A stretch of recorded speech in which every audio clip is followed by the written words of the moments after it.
এক যুগেরও বেশি সময় পর প্রকাশ্যে সংগঠনের সর্বোচ্চ নীতি নির্ধারণী ফোরাম কেন্দ্রীয় সদস্য সম্মেলন করল বাংলাদেশ ইসলামী ছাত্র শিবির। সম্মেলনে বৈষম্য বিরোধী ছাত্র আন্দোলনের মুখ্য সংগঠক ও জুলাই ফাউন্ডেশনের সাধারণ সম্পাদক সার্জিস আলম জুলাই অগাস্ট গণ অভ্যুত্থানে ছাত্র শিবিরের অবদান স্মরণ করেন। বলেন, জুলাই অভ্যুত্থানের মতো ভবিষ্যতেও রাষ্ট্র গঠনে সবাইকে একসাথে কাজ করতে হবে। অন্যদিকে আওয়ামী লীগ সরকারের আমলে সকল হত্যাকাণ্ডের বিচার দাবি করেছেন জামায়াতে ইসলামীর আমির ডাক্তার শফিকুর রহমান। আরো জানাচ্ছেন নাবিল জাহাঙ্গীর।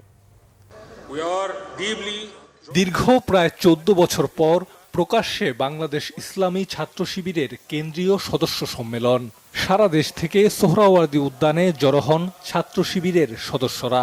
সকাল 8টা থেকে সম্মেলনের কার্যক্রম শুরু হয়।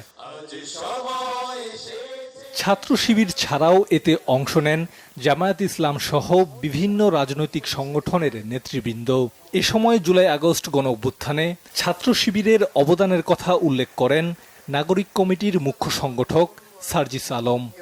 আমরা বিশ্বাস করি 24-এর অভ্যুত্থানে আমরা একসাথে হাতে হাত রেখে কাঁধে কাঁধ মিলিয়ে যেভাবে আমাদের কাজগুলো করেছি, আগামীর বাংলাদেশ গঠনে দেশের স্বার্থকে সবার আগে রেখে আমরা একইভাবে ঐক্যবদ্ধভাবে কাজ করে যাব।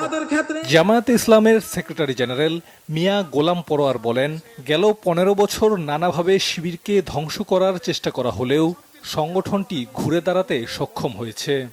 মিথ্যাচার, অপপ্রচার, রক্তদান, অপবাদ, হত্যা, সন্ত্রাস, খুন, গুম, রিমান্ড, ক্রসফায়ার, আয়নাঘরের চেষ্টা করে রক্তাক্ত পথ মারিয়ে তোমাদের উপেক্ষা করে প্রমাণ করেছে তোমাদের কোনো বাধা শিবিরকে আটকে রাখতে পারে নাই। 2006 সালের লগি বৈঠা আন্দোলন সহ বিভিন্ন সময় হত্যাকাণ্ডের জন্য আওয়ামী লীগকে অভিযুক্ত করে বিচারের দাবি করেন জামায়াতে ইসলামের আমির ডাক্তার শফিকুর রহমান।